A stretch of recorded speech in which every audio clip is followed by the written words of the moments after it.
Assalamualaikum warahmatullahi wabarakatuh. Masih semangat semua gitu. Iya, barisannya masih terbatas, terus barisan ke arah barat ini masih kuat gitu, sepertinya. Baik, eh, Alhamdulillah, wassalatu wassalamu ala Rasulillah, Sayyidina Maulana Muhammad wa alihi wa mawala. Asyhadu an la ilaha illallah wa la syarika lahu wa asyhadu anna Muhammadan abduhu wa rasuluhu. Rabbi shrah li sadri wa yassir li amri wahlul 'uqdatam min lisani yafqahu qawli. Rabbi zidni ilma warzuqni fahma. Yang saya hormati JRA, JRA yang saat ini tidak hadir, tapi insya Allah ini akan hadir. JRA sebagai founder dan pendiri FBD, Presiden FBD, Kang Aldi, yang aslinya Jogja, yang selanjutnya Kang Al, turun lagi di chapter kerja yang saya banggakan. Dulu luar biasa SBD saat ini, kebetulan saya pernah gabung di FBD itu tahun 2019, tapi nanti saya ceritakan lagi. Alhamdulillah, alhamdulillah, saya ingin mengatakan di mana. Ini artinya bahwa kita ingat lagi. Kita ya, saudara.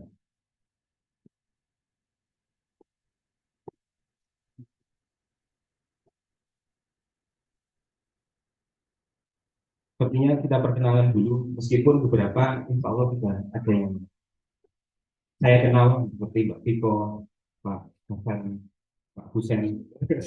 Pernah ketemu di KPP tahun 2000 berapa ya? 2020 atau 2019 ya? Iya, 19. Eh, Nanti banyak cerita, saya mohon maaf belum bisa begitu banyak membantu teman-teman di Jombang. Perkenalan dulu, saya nama Rahmat Adirjan, biasa namanya. Eh, Kalau dibilang tua juga nggak tua, kalau dibilang muda juga sudah berumur gitu ya. Umur 41 tahun. Kalau umur 41 tahun, kalau kata Rasulullah itu sudah harus pakai tongkat gitu ya. Tapi insya Allah masih berdiri juga untuk berjuang sama-sama dengan teman-teman semuanya. Saya beraktivitas di Berkah Jaya, jadi toko bangunan. Tiap hari itu bawahnya semen.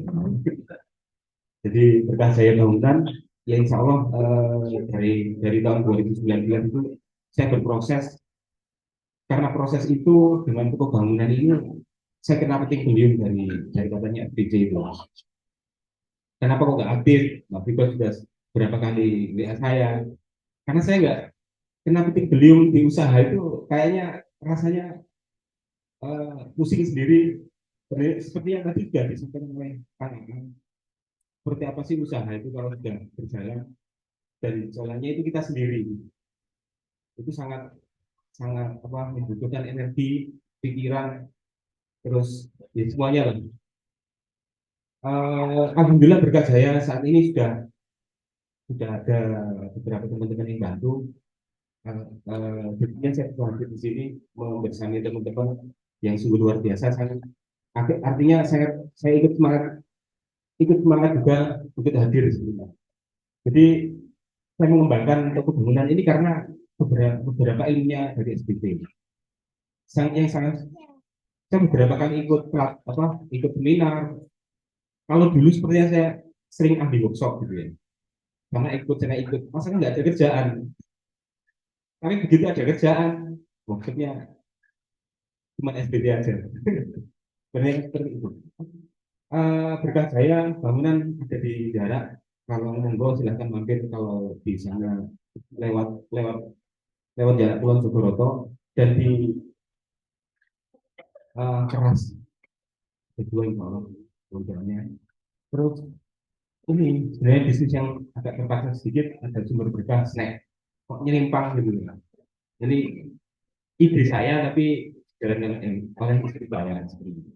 Jadi saya nggak full di Berkah Jaya. Beberapa kali dari usaha Berkah Jaya dan toko bangunan ini banyak sebenarnya turunan usahanya. Tapi saya tutup semua. Ada beberapa kemarin sempat produksi stok produksi Pak Mandi yang berhubungan dengan toko gitu ya. Tapi ternyata saya nggak bisa fokus. Usaha itu butuh fokus, butuh butuh kerja, butuh butuh tenaga, butuh semuanya ya. Kita butuh ilmu juga. Jadi seperti itu. Selanjutnya, nah, karena ini tadi materinya tentang perkenalan KTP ya. Teman-teman di sini belum belum tergabung di KTP ya. Jadi sementara ini masih perkenalan, juga Kang Al juga tadi banyak menyampaikan. Sebenarnya materinya juga seperti seperti itu, tapi kalau dikembangkan sungguh luar biasa. Saya tak ngulik tentang entrepreneur mindset. Kalau sekarang entrepreneur itu dikembangkan lagi, itu jadi corporate yang lebih besar lagi sebenarnya. Korporasi, yang namanya korporasi itu usaha bersama. Tapi itu nanti kita bicara di lain tempat dan lain waktu. Nah, ini entrepreneur mindset 90% keberhasilan bisnis ditentukan oleh mindset 5% skill. Jadi di awal ini perlu dikuatkan mindsetnya. Mindset itu apa? Ya, salah satunya niat. Niat kita juga harus besar. Niat kita juga harus gede. Biar omset kita nanti juga harus bisa besar. Semuanya bisa besar. Mindset orang kaya, mindset orang kelas menengah, mindset orang miskin.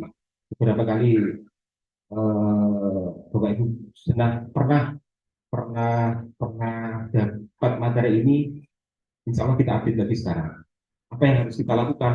Merubah pola pikir orang miskin menjadi pola pikir orang kaya. Jadi perbaikilah niat saat ini. Niat itu juga ada aturannya. Niat itu juga ada ilmunya. Bagaimana kita harus niat. Insya Allah di KTP nanti disinggung lebih banyak. Satu ons mindset perlu 1 ton pendidikan. Butuh proses. Jadi 1 on aja butuh 1 ton. Jadi perbandingannya ini perbandingan aja buat perbandingan. Orang miskin dan orang kaya, orang miskin dan orang tidak punya uang itu berbeda. Kalau saat ini uangnya masih sedikit itu bu. Kalau mindsetnya kaya, insya Allah Allah menunjukkan kekayaan itu. Miskin itu selamanya, tapi tidak punya uang itu sementara. Saya juga pernah mengalami tidak punya uang. Saya pernah juga resign dari kantor. Kebetulan saya pernah ini kenapa nggak saya tulis di sini? Saya dulu pernah kerja di PT Family Cipta Media Sigma Alurang. Jadi saat itu diamanai oleh cabang Surabaya. Jadi saya berdomisili di Surabaya dan Malang. Makanya di Jombang ini baru tahun 2019 itu kembali ke Jombang. Nah, ini mindset orang kaya.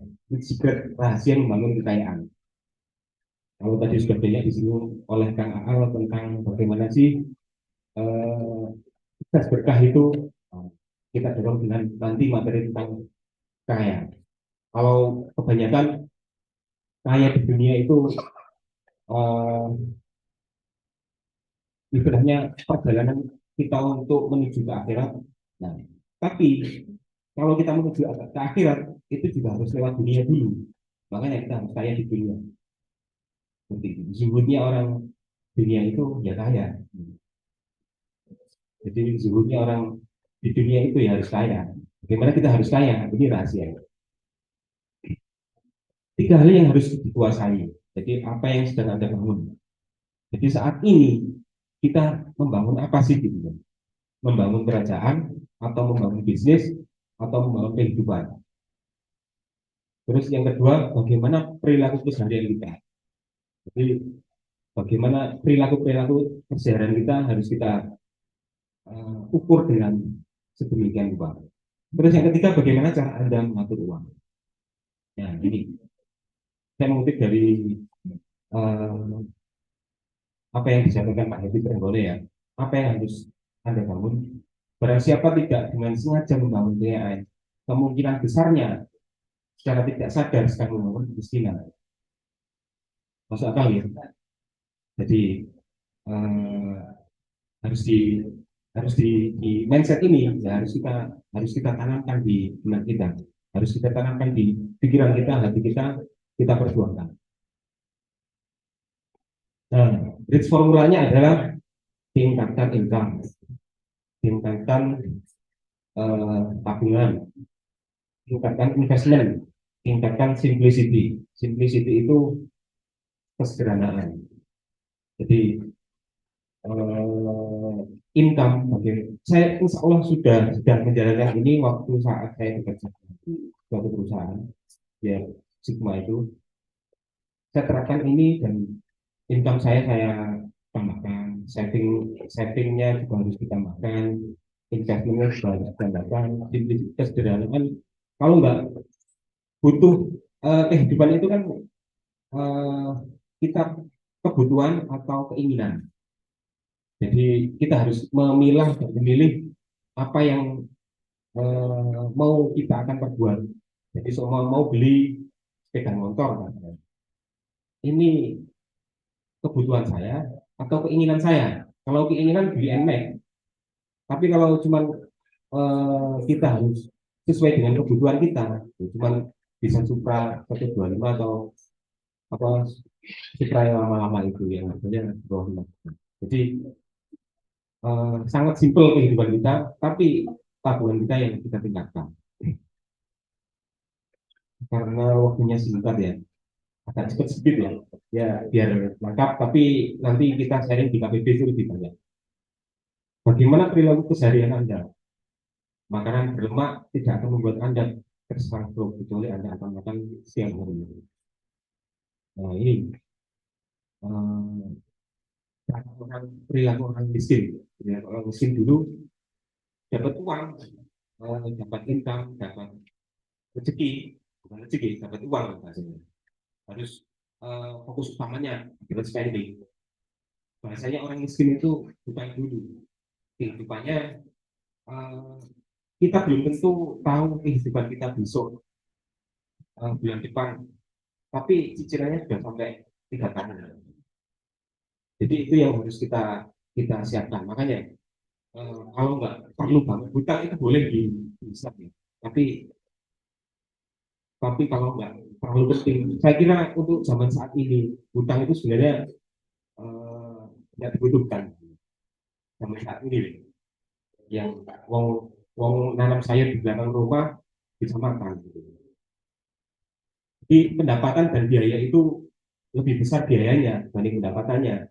Jadi spending aja di spending terus akhirnya kita hidupnya penuh hutang gitu. Perilaku orang miskin. Yang kedua perilaku kelas menengah. Perilaku kelas menengah itu lifestyle. Jadi apa yang saya sampaikan tadi, lifestyle itu keinginan, kebanyakan inginnya. Sebenarnya uangnya itu banyak orang orang menengah ini. Kebanyakan orang menengah itu uangnya sebenarnya cukup untuk kehidupannya, sebenarnya cukup untuk saving juga. Tapi kok lifestyle ini yang mempengaruhi kehidupannya, yang mempengaruhi karakternya. Jadi apa-apa ketika punya uang langsung berikan, ketika punya uang langsung berikan. Saat itu juga harus kelas menengah dari yang punya hutang. Hanya karena setiap kali dia dapat uang langsung diberikan. Terus ini perilaku orang kaya yang kita fokusan saat ini di sini. Kita fokus ke perilaku nanti kita kaya. Nah ini perilaku saat ini yang kita harus ngajarkan untuk jadi perilaku orang kaya. Tapi utamanya adalah investing. Jadi tingkatkan income, tingkatkan investasi, tingkatkan simplicity kita. Jadi pendapatan itu langsung dimasukkan ke aset atau biayanya ke aset. Selanjutnya bagaimana cara Anda mengatur uang. Nah, jadi ini sangat penting buat kita untuk jadikan mindset kita sehari-hari harus harus harus kita tancapkan terus setiap hari harus kita benar-benar cara kita ngatur uang seperti apa sih ya tolong ditulis jadi pendapatan kita hari ini sama nanti ada aturannya menjadi kaya itu bukan seberapa banyak uang yang Anda miliki namun bagaimana cara Anda mengaturnya jadi mengatur uang 1 juta itu sebenarnya cukup tapi kadang banyak orang yang nggak merasa cukup. Nah ini bagaimana manajemennya. Jadi manajemen bagaimana kita bisa mengatur uang itu. Giving adalah sedekah. Di apa di karakter SBT salah satunya kan adalah sedekah. Nah, kalau bisa sedekah itu 10%. Kalau bahasanya sedekah yang nilainya 3,5% itu sebenarnya 2,5% itu milik orang lain sebenarnya dari harta kita. Berapapun kita dapatkan, kalau bisa 10% itu keluarkan dulu. Makanya posisinya harus di atas. Giving itu harus di atas. Jadi kita dapat uang, kalau bisa langsung sisihkan. Kalau bisa langsung sisihkan. Ini semua insya Allah sudah pernah saya praktekkan dan saya membuktikan dan hasilnya insya Allah jadi seperti ini. Jadi toko bangunan dua, jadi toko snack itu ada beberapa investasi yang harus saya kembangkan. Ya insya Allah caranya dari sini. Saya dari hasil saya waktu gaji dulu tahun-tahun 2010 sampai tahun 2000. Nah, kenal kenal seperti ini tuh saya tahun-tahun 2014 2015. Tapi mulai dari situ saya siapkan. Pola saya juga dulu juga seperti orang miskin, ingin hutang-hutang terus. Jadi beberapa kali aset saya yang saat ini sudah tidak ada semua itu hasilnya juga hutang. Jadi perlu kita kita kita kita tulis di sini. Nggak cuma perlu diingat-ingat aja, ini ditulis. Masalahnya pendapatan kita per bulan itu berapa. Kalau kita pengusaha berarti harus tahu eh, laba rugi kita, harus tahu cash kita berapa. Jadi kita harus jadi kita ketika kita tahu cash kita berapa dalam satu bulan, kita tahu zakat kita berapa. Sebenarnya jadi pengusaha itu sangat berat, hukumannya nanti di akhirat. Saya nggak nakut-nakutin, tapi yang jelas jadi pengusaha itu harus tahu laporan keuangan kita. Kalau jadi karyawan enak, satu bulan akhir bulan sudah terima gaji, nilainya ya sama 5 juta, kita hitung givingnya berapa, savingnya berapa, familinya berapa, necessity berapa. Tapi itu mudah. Tapi kalau jadi pengusaha, apa tahu kita target kita di SBC ini harus bisa menghitung cash, harus sampai cashnya itu harus bisa menghitung di swap kita. Ada beberapa teman-teman WC itu yang di swapnya juga sampai ratusan juta. Itu mudah untuk mengeluarkan dengan cara seperti ini. Makanya kita ngasih orang lain itu eh, berat karena kita nggak hitung berapa yang harus kita keluarkan. Soalnya yang harus kita keluarkan nilainya 10 juta dalam sebulan. Kita mengeluarkan 100.000 tiap hari itu sangat mudah. Maksudnya dihitung dalam satu bulan itu harus 10 juta yang harus kita keluarkan untuk dapat infak dan sekitarnya. Jadi nggak akan sulit, gitu. Nggak akan berat untuk mengeluarkan uang itu karena sudah ada budget ini kan. Nah, insya Allah di SBD nanti di ada materi sampai ke situ, gitu ya teman-teman.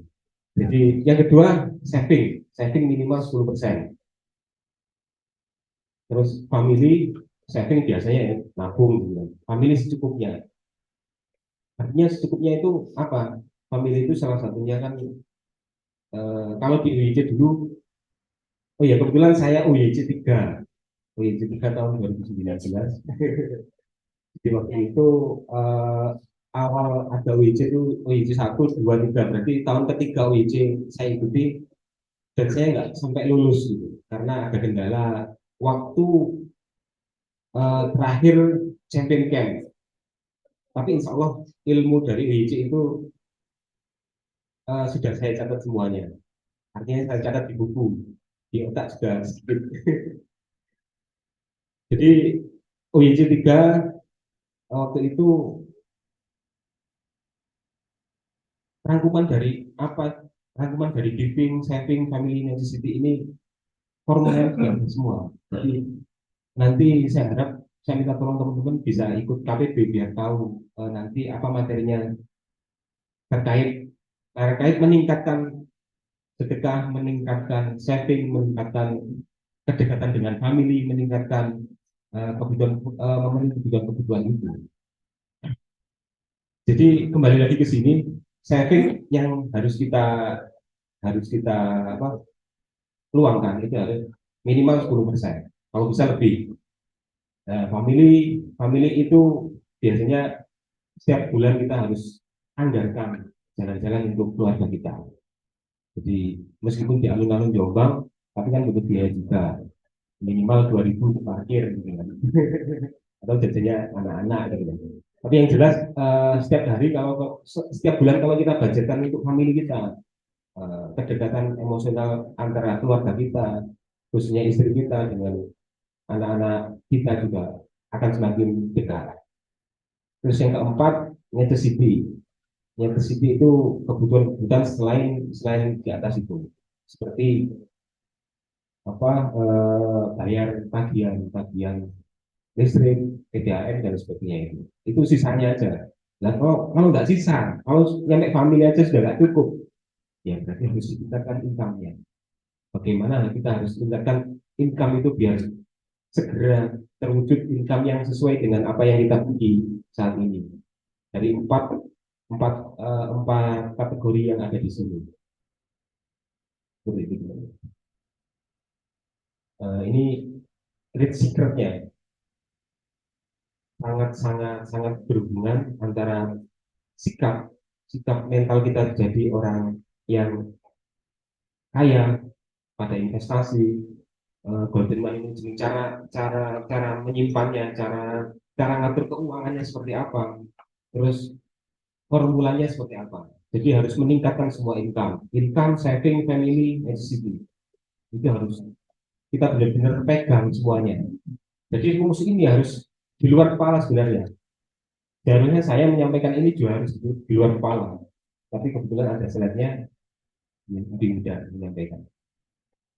Itu ya. Terus world tracking set pertumbuhan dan kontribusi adalah ibu dari passion. Apa sih passion itu? Kita harus tahu arti cara passion. Ada yang tahu arti passion dari teman-teman itu? Dari Mbak Viko atau teman-teman yang lain bisa jawab? Passion kalau di yang pernah saya dapat itu seumpama seperti petinju. Petinju itu kalau mas pasti kan dipukul ya, kerjaannya ini dipukul. Tapi kenapa dia masih senang? Senang menggeluti usaha apa? Menggeluti kerjaan itu. Itulah passion.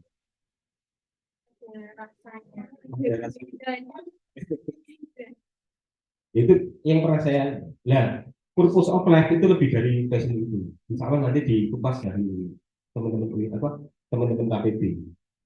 Jadi passion itu aja seperti itu, apalagi purpose of life itu sungguh luar biasa.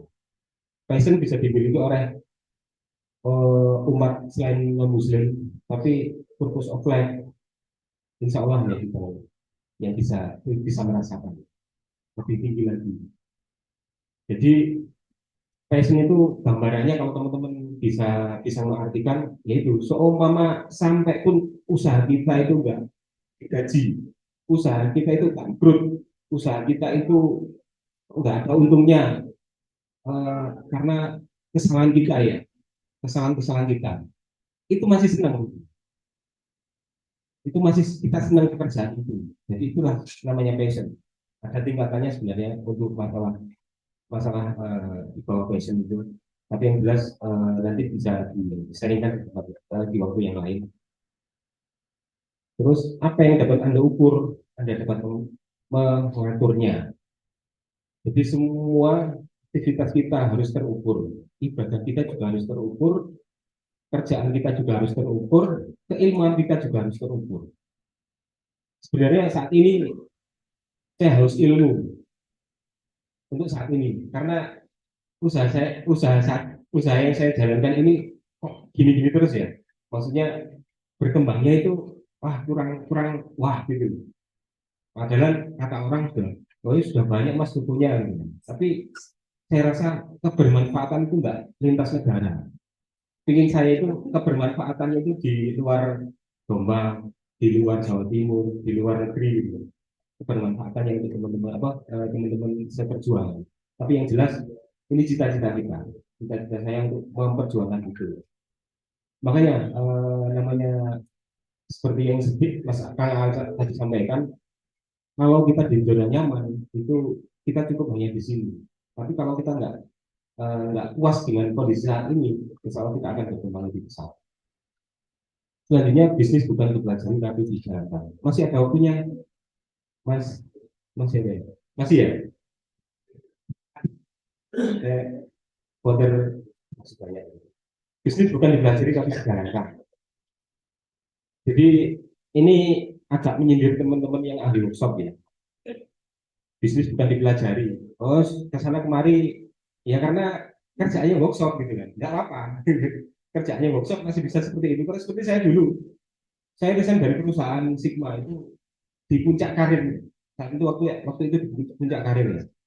Saya dipindah di Makassar. Saya itu berapa kali untuk salary dan sebagainya. Kok tidak disetujui sama perusahaan. Akhirnya saya berniat untuk bikin usaha sendiri. Waktu itu usaha pediasya gitu. Ya, jadi saya berhasil membawa perusahaan ini sampai omsetnya rata-rata sebulan di atas 200 gitu. Saya pediasya waktu itu. Bikin usaha spread dengan modal yang hasil dari kantor yang saya bawa waktu itu usaha bakso. Ternyata usaha itu sangat kompleks, nggak hanya jualan ya. Usaha itu ternyata ada laporan keuangannya, ada marketingnya. Kalau marketing waktu itu sudah bisa saya pegang untuk, tapi ternyata saya jualan itu bakso. Sebelumnya saya jualan itu buku. Ternyata juga beda, ilmunya juga beda, karakternya juga beda. Waktu itu saya belum tahu komunitas-komunitas seperti SBC ini belum banyak menjamur. Tahun-tahun 2013, 2014, akhirnya saya tumbang dengan hutang 15 juta. Nggak punya kerjaan, hutangnya sampai 15 juta. Waktu itu ya buat saya sangat besar sekali. Dan itu mengembalikan cara mengembalikan seperti apa ya serahkan pada Allah gitu. Beres. Ternyata usaha yang kedua juga seperti itu. Usaha yang kedua saya kira juga dan kuliner. Waktu itu saya tinggal di Malang dan eh, usaha itu benar-benar jalan bagus, marketnya bagus, penjualannya bagus. Tapi saya kecapean gitu. Ternyata usaha itu nggak hanya butuh otak, berhasil dan sebagainya. Saya fisik juga harus dikuatkan. Makanya di SPJ itu ada penguatan raga, kita harus juga kuat, ilmunya juga kuat, spiritualnya juga harus kuat. Waktu itu tenaga saya nggak kuat, akhirnya juga tumbang. Nambah lagi utangnya. Jadi seperti itu. Tapi apa saving yang saya saving tadi, uh, aturan apa golden money management itu masih teringat di otak saya. Jadi waktu itu masih terngiang-ngiang, kita jalankan terus, yang ini kita berusaha sampai saya hijrah ke Jombang ini. Jadi di Malang sudah nggak ada yang bisa diputar lagi. Saya masih punya uang, tapi uangnya bentuk aset gitu. Harus jual rumah di Malang. Jadi terpaksa saya harus hijrah dari Malang sampai ke Jombang gitu. Begitu jualan juga nggak semudah jualan tempe gitu ya. Jualan rumah juga waktu itu 1 tahun nggak punya uang, nganggur, apa yang harus dijalankan juga nggak tahu gitu. Terus diam aja gitu. Yang penting kita bisa jalankan apa ibadahnya harus ditinggalkan, terus olahraga fisik dan sebagainya. Cuma itu yang bisa saya jalankan. Kalau dari sisi finansial, waktu itu saya sama sekali nggak ada gitu. Buat makan aja kadang cukup ada 3 itu nginep di rumah mertua, tapi yang penting PD gitu. Jadi bisnis kembali lagi di sini, bisnis bukan dipelajari tapi dijalankan. Nah makanya ketika waktu itu saya dapat uang dari hasil jualan rumah itu, akhirnya juga separuh diambil bank karena masih ada sisa-sisa riba gitu. Sisa-sisa yang harus saya tebus dengan apa bentuknya uang, jadi harus dikembalikan ke bank, sisanya cuma 100 juta. Untuk dia alhamdulillah hasil dari saving saya waktu itu sudah selesai semua, clear semua, saya saat ini sudah bebas dari utang. Waktu itu ya perjalanannya juga luar biasa. Makanya awal-awal ikut WC itu modal modal saya dari saya niatkan kalau masih punya uang ikut WC berangkat aja nggak apa-apa. Yang penting usahanya masalah usaha nanti saya pikir kalau saya dulu ya, kalau saya kemarin itu usaha itu sebenarnya belum masih omsetnya masih 200.000 dalam sehari itu 200.000 sudah lebih dari 1 juta lah jualan semen dua sudah 200.000 jadi masalah penghasilan kok ikut UYT juga berarti kan uang yang saya pakai itu uang yang kemarin saya investasikan dari tahun-tahun sebelumnya. UYC itu pertemunya di beberapa tempat kata Mas Al, Kang Al tadi kan ada di Makassar, ada di Balikpapan, ada di Malang. Sebenarnya kalau kita di Jawa ini sangat untung sekali karena biayanya tidak terlalu banyak ikut UYC. Yang dari Kalimantan seberang pulau itu biayanya ke sini aja tiap bulan. Baik kembali ke sini, bisnis itu bukan belajar tapi dijalankan. Makanya yang harus action. Action itu sangat penting untuk tapi action itu juga harus minimal ada ilmunya. Biar jangan action itu nggak ada ilmunya. Seperti contoh saya tadi awal-awal bikin usaha, hasilnya juga nanti khawatir nggak ada apa-apanya. Cuman syukur-syukur kalau kita keimanan kita kuat, hanya pertolongan Allah saja yang menolong bisnis kita. Gitu. Jangan sampai seperti itu. Jadi bisnis itu harus ada ilmunya. Banyak teman-teman di di tempat lain, teman saya itu ada yang sukses jualan mobil di Lamongan. Backgroundnya orang-orang Nahdien gitu ya. Tapi mengandalkan berkah. Ada pertolongan dari Allah gitu. Paling orang tuanya jadi jualannya kok laris nih. Tapi ilmunya nggak ada. Tapi dia untung gitu. Cuma untung gitu. Jadi di SBC itu semua diajari. Bisnis untung, bisnis bisnis beruntung ini juga harus di apa kita raih juga. Uang bukan modal bisnis, ya, tapi bisnis juga harus butuh uang, meskipun sedikit gitu. Uang makelar aja butuh uang gitu. Beli sandal jepit, beli sepeda motor, gitu, cari uang tidak takut gagal. Nah ini mindset mindset yang harus kita apa kita miliki. Dengar azan kita break dulu sebentar ya.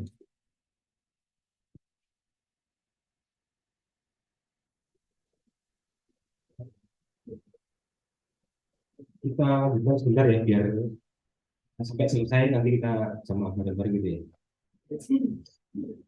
Lanjut tidak takut gagal. Jadi jangan sampai tingkat takut gagal seseorang itu sangat beda-beda. Jadi tingkat psikologisnya seperti apa. Nah, jadi kalau kita mindsetnya harus kaya, jadi tingkat gagalnya, tingkat apa, takut gagalnya itu akan ditutupi. Makanya kita mindsetnya harus benar-benar sebagai orang Muslim, zuhudnya itu kaya. Banyak contoh sahabat-sahabat Rasulullah yang hidup di saat Rasulullah masih hidup itu rata-rata kan kaya. Satu nggak kaya tapi kaya ilmu. Jadi seperti itu.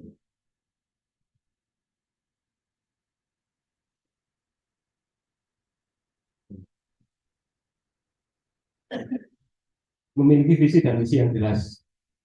Yang jelas ini harus kita jelaskan visi dan misi kita. Seperti kita membuat membuat goal suatu tujuan kita, membuat membuat goal suatu usaha kita. Visi misinya juga harus jelas. Jangan sampai kita nggak punya visi dan misi yang harus kita tulis di apa di usaha kita. Nanti insya Allah di KPB juga akan di apa diajari bagaimana membuat visi misi biar usaha kita semakin jelas. Visi misi di SPC itu yang pernah saya dapat itu visi misinya sampai akhirat gitu.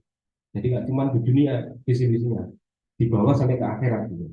Jadi usaha kita harus kita tautkan ke kehidupan kita nanti di akhirat. Ya, kalau dipikir usaha urusan dunia, tapi kenapa kok sampai akhirat? Rasanya setiap kita harus melangkah, itu niat kita juga harus ke akhirat. Gitu.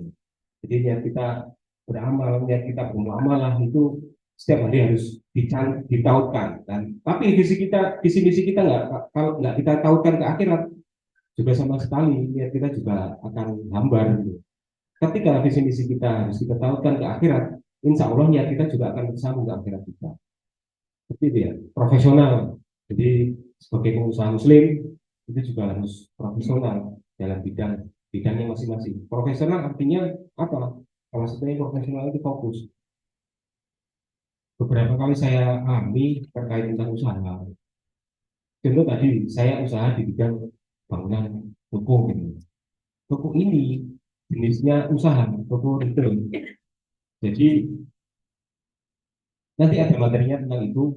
Untuk usaha itu dibagi dari tiga jenis bidang usaha. Di produksi berarti harga pokok produksi. Kalau di akuntansinya ada harga pokok produksi. Eh, yang kedua distribusi. Jadi kita harus milah. Yang selama ini usaha teman-teman ada di semua itu. Milih salah satu fokusnya gimana gitu. Kalau bisa. Tapi kalau saat ini belum bisa ya jalankan apa adanya dulu. Gitu. Yang penting hasilnya cash. Pertama perusahaan perusahaan apa? Tadi produksi ya. Jadi produksi garment nggak usah mikir nanti jualannya gimana. Ada kalau bisa ada yang jualan sendiri. Jadi fokusnya sama di apa? Di produksi. Ada yang fokusnya distribusi seperti JNE dan lain sebagainya itu. Atau fokusnya retail Alfamart di luar. Jadi mereka itu nggak melirik usaha-usaha yang lain. Gitu. Kalau saya di bidangnya retail, jadi saya di bidang retail itu bangunan. Kok melirik kemarin sempat melirik ada sepertinya ada case-nya ya di situ tentang produksi. Ternyata juga amburadul. Saya nggak bisa fokus ke sana, jadi fokus ke sini. Akhirnya harus salah satu harus dikorbankan. Empat kemarin saya korbankan satu usaha itu yang modalnya juga nggak sedikit juga. Jadi profesional itu gambarannya seperti itu. Di, di bidang yang lain, maksudnya di profesional juga setiap kita usaha juga profesional artinya juga di sisi lain kita komunikasi dengan orang lain juga profesional. Selalu berpikiran besar. Jadi seperti tadi goalnya kita harus besar. Contoh kalau Kang Al tadi pernah menyampaikan eh, tujuan kita, target kita harus boleh tidak masuk akal, tapi cara mencapainya harus masuk akal. Itu disampaikan oleh CRA beberapa kali pertemuan. Setiap kali pertemuan seperti yang disampaikan. Tujuan kita boleh tidak masuk akal, target kita, goal kita boleh tidak masuk akal. Seumpama sekarang jualan pentol, pentol bakar atau pentol yang lagi viral di Kediri katanya. Oh iya, orangnya ada di sini tuh ya. Omsetnya harus 2 M gitu. Tapi untuk saat ini nggak masuk akal gitu. Ya, kira-kira dalam sehari itu omsetnya paling cuma sama satu gerobak itu 100 juta aja sangat berat gitu. Apalagi 2 M gitu. Tapi cara mencapainya untuk ke sana, cara milestone-nya untuk mencapai tujuan itu harus jelas. Tak demi taknya juga harus jelas. Gitu kan. Contoh seperti kita ke Jakarta, lewatnya juga harus jelas. Lewatnya ke barat. Tapi kalau ke Jakarta, larinya ke Surabaya juga rada bingung. Seperti itu. Jadi harus jelas milestone-nya. Insya Allah nanti kita bahas di KTP. Jadi itu promonya KTP. Jadi berpikiran besar itu seperti itu. Jadi tujuan kita boleh nggak masuk akal, tapi cara mencapainya harus masuk akal. Soalnya punya gerai pentol itu sampai 2000 gerai. Kalau dihitung dalam 1 tahun bisa 10 M bisa. Tapi dengan tahapan itu, jalannya itu, insya Allah dengan sistemnya yang akan menjalankan, yang menolong kita dengan ilmu yang kita dapat. Jadi Allah itu nggak serta merta memberikan rezeki kita, itu eh, ya itu tadi. Kalau orang beruntung nggak masalah sih, nggak semuanya orang seperti itu kan. Makanya kita harus benar-benar mendapatkan ilmu yang lebih sedikit. Caranya seperti itu. Berjejaring dan bergaul dengan orang-orang hebat. Jadi di SBC ini insya Allah banyak semua banyak orang-orang hebatnya gitu. Berapa usahanya juga sudah omsetnya miliaran gitu. Di teman-teman Kediri juga sepertinya sudah miliaran kayak ini omsetnya gitu. Jadi seperti Presiden SBC sekarang itu kali ya omsetnya juga sudah besar. Nah, berjaring dan bergaul dengan orang-orang hebat. Makanya circle kita harus orang-orang yang positif biar pengaruh kita, maksudnya biar pengaruh orang-orang hebat tersebut kita dapat dapat imbasnya, dapat pengaruhnya gitu. Kalau kita saat ini merasa saya masih belum mampu untuk itu, tapi kalau berjejaring dengan orang-orang hebat, insya Allah kita akan ketularan ilmunya. Kolaborasi, nah, kolaborasi di sini uh, bisa diartikan nanti mindset corporate tadi. Jadi usaha itu kalau bisa berjamaah. Tapi usaha ketika berjamaah itu harus dilalui dengan dengan apa sistem yang profesional, sistem yang jelas. Kalau kita usahanya masih sistemnya masih belum jalan, kita masih startup, masih running gitu loh.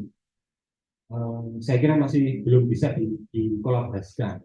Tapi kalau kita sudah termasuk di level sistem sudah berjalan, terus establish gitu ya, sudah bisa mengembangkan, silakan. Jadi kolaborasinya nanti seperti itu, biar biar untuk catatan keuangannya nanti juga jelas. Terus sedekah ekstrim itu level orang berbeda-beda. Jadi menurut kita 100.000 itu ekstrim, ya masalah. Menurut kita dalam 1 bulan 100.000 itu ekstrim, kita sendiri yang bisa mengukur. Yang jelas eh, tolak ukurnya nanti kalau bisa itu 10% lagi yang saya sampaikan, yang ada di slide ini. Jadi 10% harus kita pegang, benar-benar kita keluarkan di awal, jangan di belakang. Jadi nanti 10%-nya di belakang, nanti ujung-ujungnya nggak kebagian 10% nanti, masalahnya habis di depan, habis di habis di family, habis di kebutuhan-kebutuhan, masalah malah necessity yang didahulukan, jangan dibalik. Necessity kan ada di bawah, itu jangan dibalik jadi atas kalau bisa.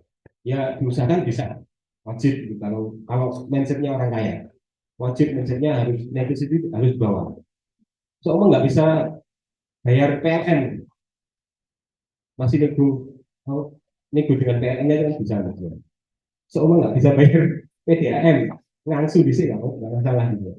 Soalnya nggak bisa bayar itu. Tapi yang jelas makanya income itu harus ditingkatkan biar sampai necessity itu terpenuhi, dan kita sisanya itu bisa kembali ke saving, bisa kembali ke sedekah, setidaknya ditambah lagi.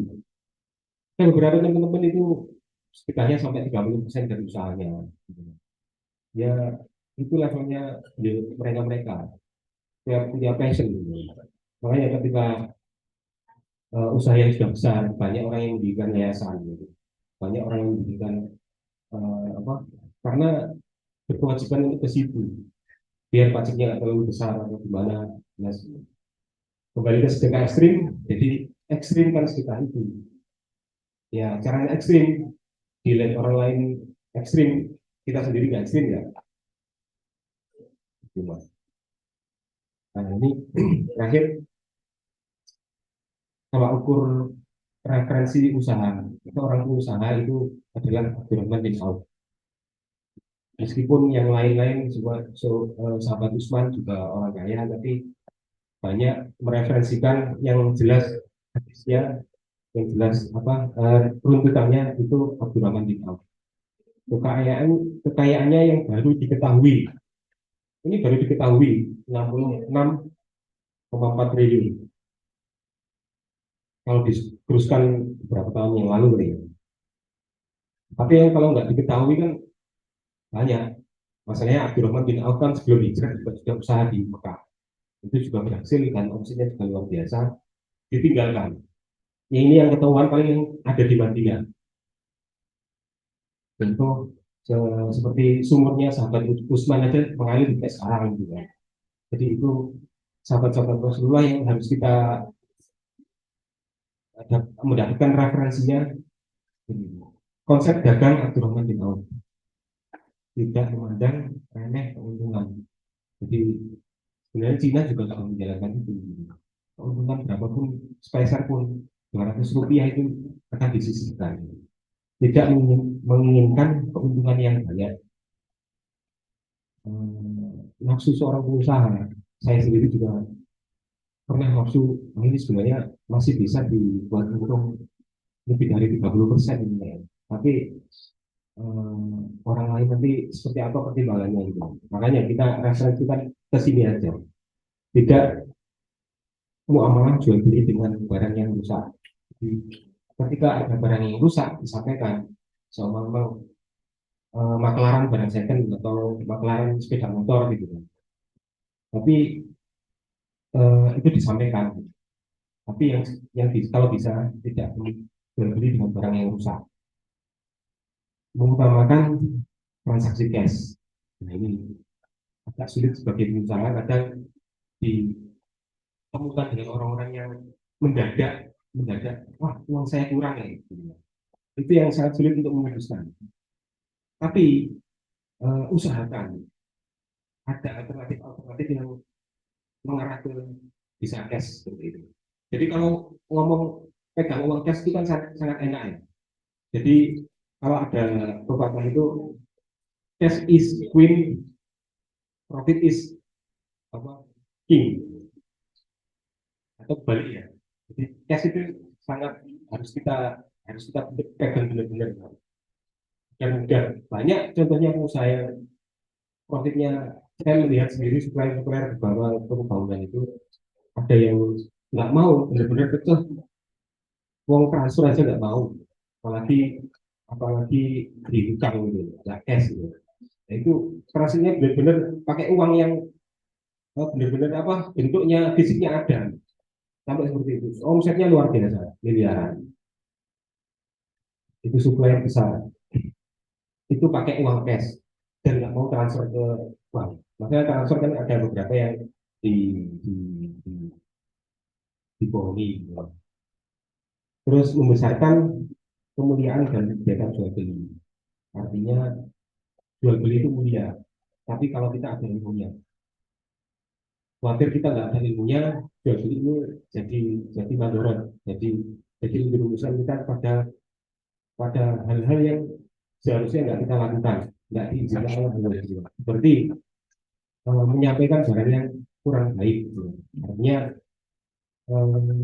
mengunggulkan kualitas barangnya padahal barang itu biasa saja tapi yang namanya marketing gimana caranya bisa laku otomatis barangnya diunggulkan hal seperti itu kan kadang kita kurang nyaman sebenarnya di hati kita tapi targetnya kan closing gitu kan itu yang membuat kita terpengaruh di posisi kemuliaan gitu. Selalu mencari Nubuah dan Allah. Jadi selalu kalau kalau di SPC selalu uh, mengutamakan keberkahan. Ya, arti kita harus kita maknai di diri kita. Terus paling anti dengan budaya kita. Nah, ini mindset kita harus hutang dagang masih diperbolehkan lah. Artinya artinya ini hutang yang sifatnya sifatnya konsumtif. Jadi, tapi kalau dagangnya nggak hutang itu lebih baik. Artinya ini Abdurrahman bin Auf sangat sangat menjaga ini. Jadi uangnya itu harus cash gitu. Saya juga bayarnya itu supaya cash. Saya saya jualnya harus cash. Tapi kalau kita jualnya tempo, kita bayarnya itu cash kan juga kolaps kita gitu. Jadi ada uang double. Jadi dagang itu harus budaya budaya budaya nanti kita berani tetapi tanggung jawab. Artinya tanggung jawab usaha kita penuh gitu. Siapa yang bertanggung jawab dengan usaha kita kalau nggak kita? Artinya kita kembalikan lagi ketika usaha ini mengalami kemunduran atau ke apa ya, sebenarnya mengalami cashnya menurun, seorang CEO, seorang founder, seorang pemimpin perusahaan itu harus dicek, harus menyelami usaha itu kena apa ini. Wong saya pegang ini, kalau usaha masih kita pegang sendiri, kita tiap hari ketemu. Tapi ada beberapa pengusaha yang outletnya sudah banyak, terus produksinya sudah besar, itu kan pengusaha itu nggak bisa lihat satu persatu bidang unit usahanya. Makanya semua itu harus bertanggung jawab. Orang CEO harus didek, harus menyelami usaha itu, harus tahu. Meskipun kita nggak ahli, tapi minimal harus tahu terhadap usaha itu. Jadi sampai eh, cara masaknya, cara cara mengolah, cara mengolah produksinya itu seorang pengusaha itu harus tahu. Contoh seperti saya kemarin buka usaha produksi bak mandi, itu saya nggak tahu cara produksinya. Ujung-ujungnya ya lagi-lagi usaha itu nggak sustain, nggak akan berkembang. Masih buka sudah tutup gitu. Banyak teman-teman yang seperti itu. Terus sedekah sebesar-besarnya, ya, itu tadi sedekah ekstrim. Besarnya tergantung ukuran kita. Artinya kemampuan kita berapa, minimal kita atur standarnya 10% kalau bisa. Kalau saya biasanya cuma 25% ya, sebenarnya 25% itu hak orang lain. Kita anggap 2,5% itu zakat kita. Zakat kan bukan milik kita, harta kita, harta kita yang seharusnya milik orang lain gitu. Yang harus di apa? Yang harus dikeluarkan. Tapi kalau 10%, 7,5%-nya kan milik kita yang harus kita kita sampaikan ke orang lain. Baik, saya sudah kasih surat sama panitia. Masih 10 menit lagi ada sharing dari teman-teman. Insya Allah materinya sudah selesai. Materinya sudah selesai dan saya cukupkan sekian. Kalau sharingnya nanti biar teman-teman panitia atau moderator yang mengendalikan. Baik, terima kasih atas kesempatannya. Wabillahi taufiq wal hidayah. Assalamualaikum warahmatullahi wabarakatuh.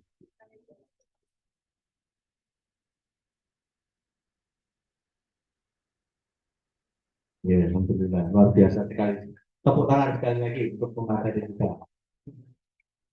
Alhamdulillah. Jadi tidak terasa ya, kalau kita senang mendengarkan ini, tidak terasa ternyata sudah jam 12 sudah dulu ya. Tapi sebelum ditutup ya, jadi nanti ada sesi tanya jawab, sesi sharing. Nanti ada tiga, ya, kami beri kesempatan untuk tiga penanya, ya. Nah, sebelumnya kami mohon untuk Kang Aal bisa hadir lagi ke depan lagi. Nanti monggo dari peserta dengan silakan mengajukan pertanyaan, tiga pertanyaan, ya. Tiga pertanyaan, silakan nanti mau dijawab sama Kang Aal, Pak Rohmat, nanti bisa memilih. Monggo silakan dibuka tiga pertanyaan. Silakan nanti angkat tangan dulu, ya. Nanti bisa disampaikan apa yang ditanyakan dan harus dijawab dengan siapa. Karena kalau kita hanya mendengar saja itu kurang afdol, ya. Kurang ini mungkin masih. Jadi aku sih itu merasa kelihatan nggak paham mungkin. Nanti sampai rumah nanti kepikiran nanti ya. Monggo silakan dari bapak-bapak atau ibu-ibu. Oke, silakan.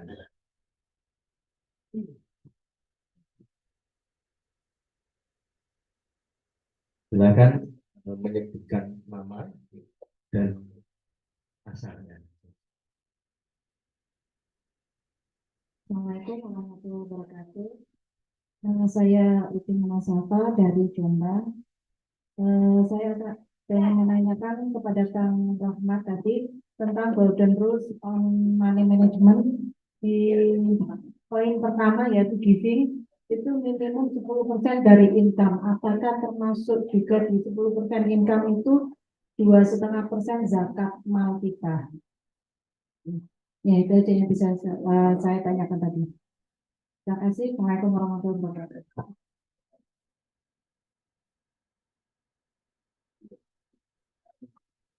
Oke, ya luar biasa sekali. Mau langsung dijawab?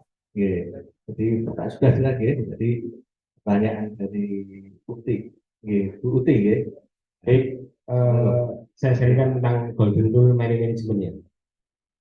Itu bisa dibilang seumpama 2,5% itu kan zakat, yang 10% juga apa sedekah kita. Ya apa bisa dibilang boleh dimasukkan dalam 10% tersebut, boleh tidak.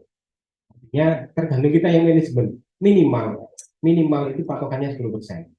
Kalau bisa dalam istilah dalam ilmu pengetahuan, pengusaha-pengusaha yang hijrah itu untuk mengatasi mengatasi apa ya, keberkahan Allah yang diharapkan turun pada kita, itu 10% itu patokannya. Boleh 15% juga boleh, 30% juga boleh, atau sampai pernah dengar ini yang di Mesir itu bangun ayah dari apa, videonya itu kan sampai 100% dikasihkan oleh Allah gitu kan.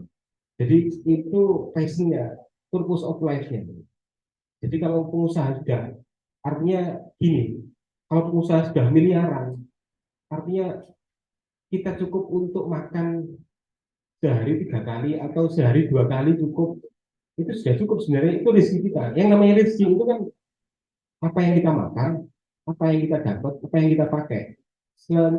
Selebihnya itu kan bisa jadi rezeki orang lain. Contoh, apa yang kita pakai saat ini HP gitu. Ini saat ini jadi rezeki kita. Seumpama HP ini hilang di tempat keramaian, berarti kan bukan rezeki kita lagi, rezeki orang lain yang HP ini berpindah. Jadi kita harapan kita 10% itu patokan pengalaman teman-teman yang sudah berhasil untuk mengatasi kemelut kehidupannya gitu. Contoh, saya pernah dapat cerita itu dari Pak Edi Trenggono itu, yang namanya 62 miliar, eh, kisaran waktu 3 tahun bisa mengembalikan mengembalikan hutangnya 62 miliar itu.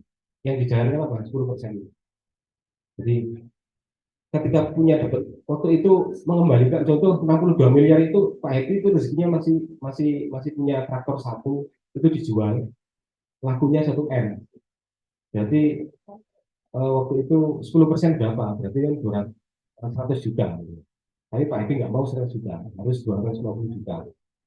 Jadi dikasihkan semua, ya tangan Allah, tangan-tangan Allah, kebersamaan Allah, campur tangan Allah itu akan membantu memeluk kita. Jadi yang namanya sedekah kan akan dikembalikan 10 kali lipat, 7 kali lipat, 700-an lipat. Itu bukti pula sifat yang bisa saya dengar. Bisa dipahami ya, kira-kira. Gitu. Jadi kok, oh gitu,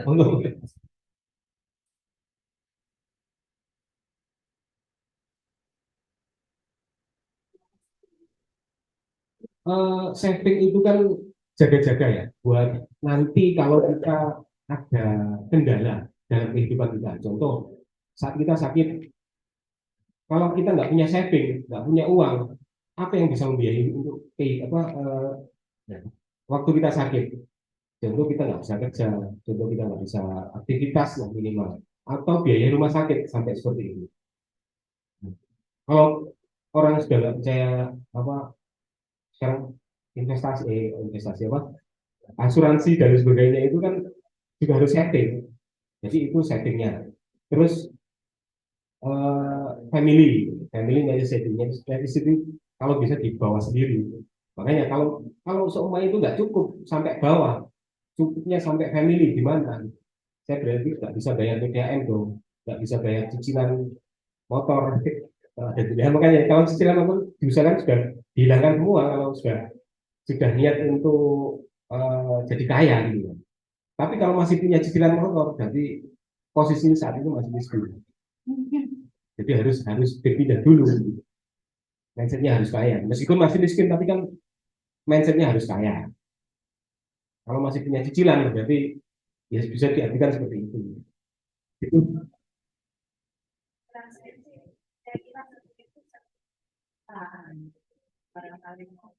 oh, kalau kalau ini kan kita berangkat dari eh, perusahaan perseorangan.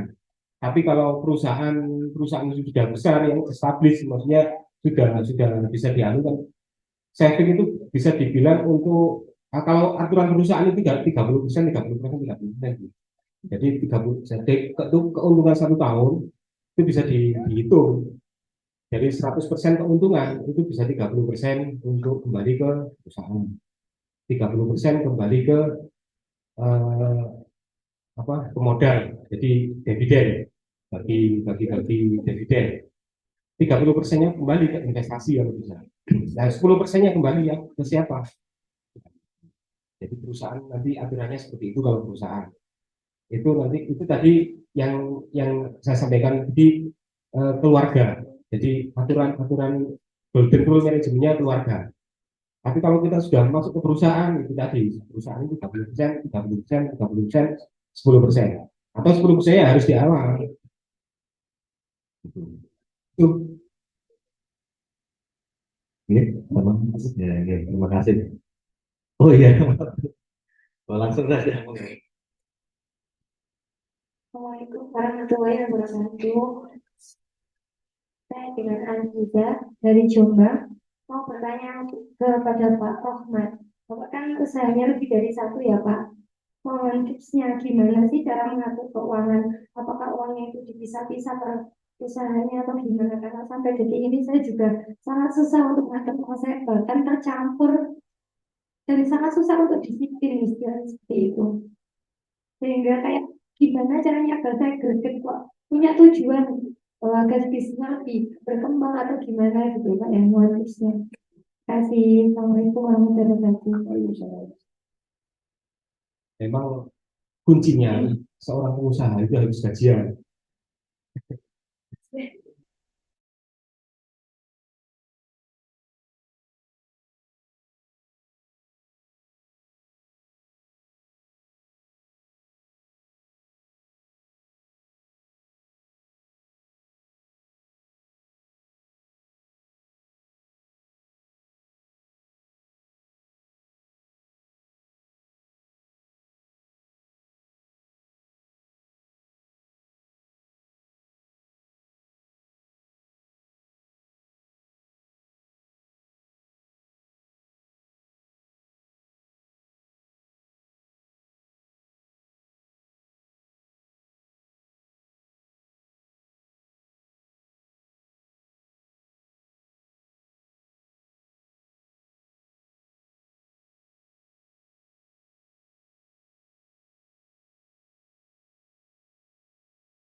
Ya, sudah dipersilakan ya, Bapak. Jawabannya tadi. Oh iya, langsung lagi. Ngapunten karena waktunya terbatas ya, ibu-ibu atau yang lain yang belum ada kesempatan untuk bertanya. Ya. Mungkin ini acara kami tutup dulu, jadi kami tutup. Terus kemudian nanti apa namanya, untuk yang mau ketemu langsung, mau tanya langsung, diperbolehkan. Setelah acara. Oh, di KPB ada nih. Jadi ini tadi sudah disampaikan ada KPB ya, setelah ini gimana? Nanti Bapak Ibu yang misalnya ingin mengikuti terus kegiatan kita, kegiatan di SBC Chapter Kerjo, karena kita punya banyak sekali agenda dan insya Allah itu nanti kita saling memberikan manfaat. Ada program-program yang banyak yang bisa kita ikuti, yang saling memberikan. Maksudnya apa ya? Kita semuanya bisa dapat gitu. Saya dapat, jaringan juga dapat ilmunya maupun kayak apa namanya kan ada belajar di saudara ya kayak begini kita memanfaatkan teman-teman yang ada di Jombang ya jajanan-jajanan kayak gini. Nah itu nanti akan kita coba untuk programkan dan galakan sehingga silakan nanti yang pengen tetap join monggo eh, sudah tergabung ke grup WhatsApp semua nih nanti akan diinformasikan ke situ sama Pak Solikin atau mungkin Mas Andre atau Mas Sofa untuk kegiatan KPB yang nanti mentor-mentornya eh, akan kita apa namanya kita pilihkan dan kita nanti kemarin sudah ada survei juga ya Mas ya kita survei beberapa teman-teman yang ada di Kediri sama di Jombang untuk mengikuti kelas-kelas atau kelompok pendampingan bisnis dengan mentor-mentor tertentu. Ini seperti itu. Oke, nanti ada kelanjutannya seperti itu ya. Oke, Insya Allah eh, masih. Jadi ini bukan yang terakhir ya. Kita kalau dengar memang ada niat Insya Allah yang ada keinginan untuk bertumbuh bersama untuk sukses secara tegas sama-sama. Insya Allah sudah tepat. Ya, misalnya sudah tepat. Ini nanti kita ada beberapa kegiatan yang kita lakukan bareng-bareng. Maka kalau sudah masuk di grup WA sudah keluar.